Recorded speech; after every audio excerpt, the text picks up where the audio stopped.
Video চলছে। Hello guys, welcome back to my channel. মুয়া পারমিতা সেটা তো আমি করেই রেখেছি।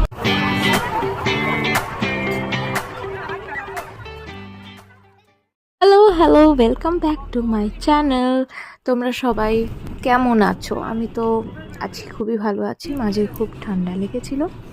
তো ব্লগটা শুরু করছি। আমি গেছিলাম, আমার দিদির মেয়ের বার্থডে ছিল, সেখানে গেছিলাম। পরের দিন আমাদের চলে আসার কথা, বাড়ি ফিরে আসার প্ল্যান ছিল। তো প্ল্যান না, আসলে বাড়ি ফিরে আসতে হতো, কিন্তু কিছুটা মানে হঠাৎ করেই আমাদের প্ল্যান হয়ে গেল যে আমরা চলো বেরোবো, আমরা যাব। প্রথমে প্ল্যান করলাম ইকো পার্ক যাব। আমরা সবাই ঠিক রেডি টেডি হয়ে আমরা পুরো একদম গেটের বাইরে বেরিয়ে গেছি। বেরিয়ে গোলু বলছে যে এই দাঁড়াও, আমি চেক করে নিজে ইকো পার্কটা খোলা আছে কিনা। মানে আমরা সবাই এরকম কম বেশি, যাই হোক একই তো। তখন দেখলো ইকো পার্ক তো আজকে বন্ধ, সোমবার ছিল। তো সেজন্য আমরা প্ল্যান করলাম সায়েন্স সিটিতে যাব। তো তোমরা দেখো, আমরা সায়েন্স সিটিতে ঢুকে পড়েছি এবং আমরা প্রচণ্ড প্রচণ্ড মজা করেছি।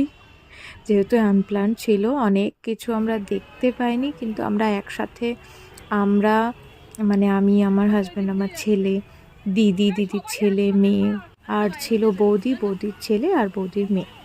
তো আমরা এই কজন মিলে আমরা বেড়াতে গেছি। কিন্তু যে কজনই গেছি মানে প্রচণ্ড আনন্দ করেছি। হয়তো কিছু দেখতে পাইনি, কিন্তু যেটুকু দেখেছি।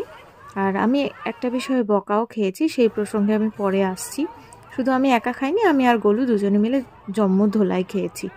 যাই হোক, তো বাচ্চারা প্রচণ্ড আনন্দ করেছে। ওরা তো বেরোতে পারলেই খুশি, শুধু পড়ার নামটা করলে হবে না, শুধু চলো ঘুরতে চলো। তো আমরা কতগুলো ফটো ক্লিক করে তারপরে সন্ধে হয়ে গেল আমাদের, সব শোজ দেখে। ওগুলোর ভিডিও করা হয়নি, বারণ ছিল। তো এই লাইট অ্যান্ড মিউজিক, এই শোজটা দেখলাম।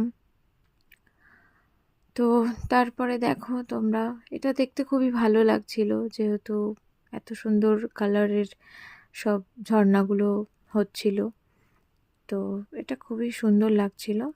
এখানেও কিছু ফটো আমরা ক্লিক করে তারপরে শুধু বাপ আর ছেলের ফটো তুলেই হচ্ছে না, মানে তাদের এই ফটো ভালো আসছে না, সেই ফটো ভালো আসছে না, সেগুলো তো হলো। তারপরে আমরা কিছু গ্রুপ ফটো হলো,